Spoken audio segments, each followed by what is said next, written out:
कौन सी ऐसी औरत है जो ये नहीं चाहती कि उसका पति उसकी बात सुने, और इसके लिए वो क्या कुछ नहीं करती। बहुत सारी महिलाएं तो पीर बाबाओं के चक्कर में भी पड़ जाती हैं, पर फिर भी उनको रिजल्ट्स नहीं मिलते।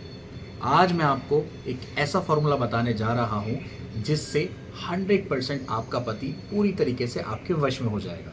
जो आपको अच्छा लगता है वो उसको भी अच्छा लगेगा, जो आपका दुश्मन है वो उसका भी दुश्मन हो जाएगा। फिर भले से ही वो इंसान उसका सगा संबंधी ही क्यों ना हो।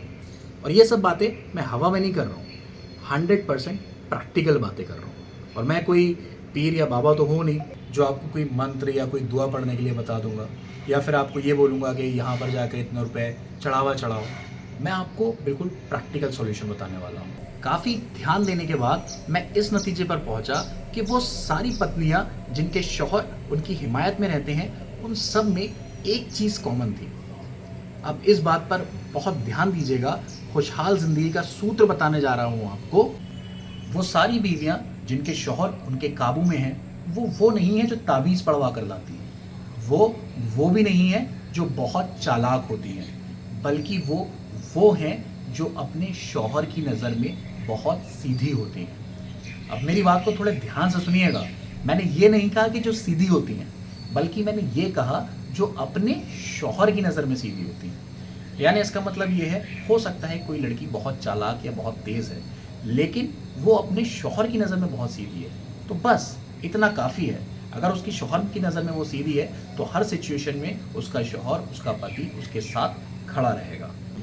पर अब सवाल ये है कि शौहर की नज़र में सीधा बना कैसे जाए। तो एक बात ध्यान रखना, कुछ भी हो जाए शौहर से बदकलामी मत करना, बदतमीज़ी मत करना, इन शॉर्ट बहस मत करना। अगर वो गलत हो भी तो उस वक्त खामोश रहिए, उस वक्त कुछ मत कहिए।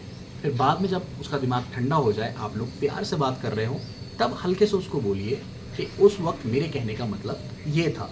इस तरीके से एक तो आपकी लड़ाई भी नहीं होगी, और दूसरा आपके हस्बैंड के बात समझ में आएगी कि आप क्या कहना चाह रही हैं। वरना अगर लड़ाई के वक्त आप अपने आप को सही साबित करने पर तुली रहेंगी तो लड़ाई सिर्फ बढ़ने के अलावा और कोई नतीजा नहीं निकलेगा। दूसरी चीज़ है कि सॉरी शब्द से फ्रेंडशिप कर लीजिए। अगर गलती आपकी नहीं भी है तब भी सॉरी बोलकर बात को ख़त्म कीजिए। सही वक्त पर आपका एक छोटा सा सॉरी कितने बड़े बड़े झगड़े टाल सकता है, आप सोच भी नहीं सकते। तीसरी बात, अपने पति की केयर कीजिए। उसकी छोटी छोटी ज़रूरतों का ख्याल रखिए। जैसे जब पति घर लौट कर आए तो उसको चाय दे दीजिए, छुटपुट खाने की चीज़ें दे दीजिए। उससे बैठ के पूछिए कि दिन कैसा रहा, कोई दिक्कत तो नहीं आई। उसके घर आते वक्त ठीक ठाक तैयार रहिए। ये छोटी छोटी चीज़ें ऐसे काम करेंगी जैसे बड़े से बड़ा कोई आपके पीर बाबा का तावीज़ भी काम नहीं कर पाया होगा। और अब आखिरी और सबसे इम्पॉर्टेंट बात, जब आपका पति बीमार हो तो उसकी खूब सेवा कीजिए। 1 मिनट भी उसको छोड़कर अपने फ़ोन में मत घुसिए। अगर उसको नींद नहीं आ रही है तो आप भी मत सोइए, उसके पास बैठिए, उसका सर दबाइए, और कुछ नहीं तो सिर्फ उससे बातें ही करते रहिए। और कभी अगर आपका पति ज़हनी तौर पर टूट रहा हो, उसे लग रहा हो कि ज़िंदगी में कुछ भी अच्छा नहीं हो रहा, कोई भी उसे पसंद नहीं करता, तो उसके साथ खड़ी होइए। उसे बताइए, चाहे कुछ भी हो जाए, कैसे भी हालात आ जाएं, भले से घर छोड़कर झोपड़ी में जाने की नौबत क्यों ना आ जाए, आप हमेशा उसके साथ रहेंगी। उसे बताइए कि वो एक स्ट्रॉन्ग इंसान है और आपको उस पर गर्व है।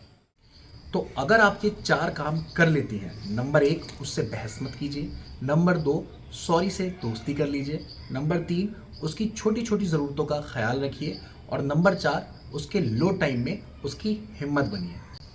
यकीन करिए, अगर आप ये 4 काम कर लेती हैं तो आपका शौहर आपका ऐसा गुलाम हो जाएगा कि अगर आप उसको बोलेंगी कि आज आप दिन में कपड़े इसलिए नहीं धो पाई क्योंकि आज दिन में 1 बजे ही रात हो गई थी, तो वो ये नहीं सोचेगा कि आप झूठ बोल रही है, बल्कि उसको ये लगेगा कि यकीनन आज दिन में 1 बजे ही सूरज डूब गया होगा। कपड़े ना धुलने में गलती आपकी नहीं है, गलती सारी की सारी सूरज की ही है। तो अगर आपको वीडियो अच्छी लगी हो तो वीडियो को लाइक और चैनल को सब्सक्राइब ज़रूर कर लें, ताकि आपको आगे भी ऐसे वीडियोस देखने को मिलते रहें जिनसे आपके आपस के रिश्ते और आपकी ज़िंदगी बेहतर होती रहे। Thank you.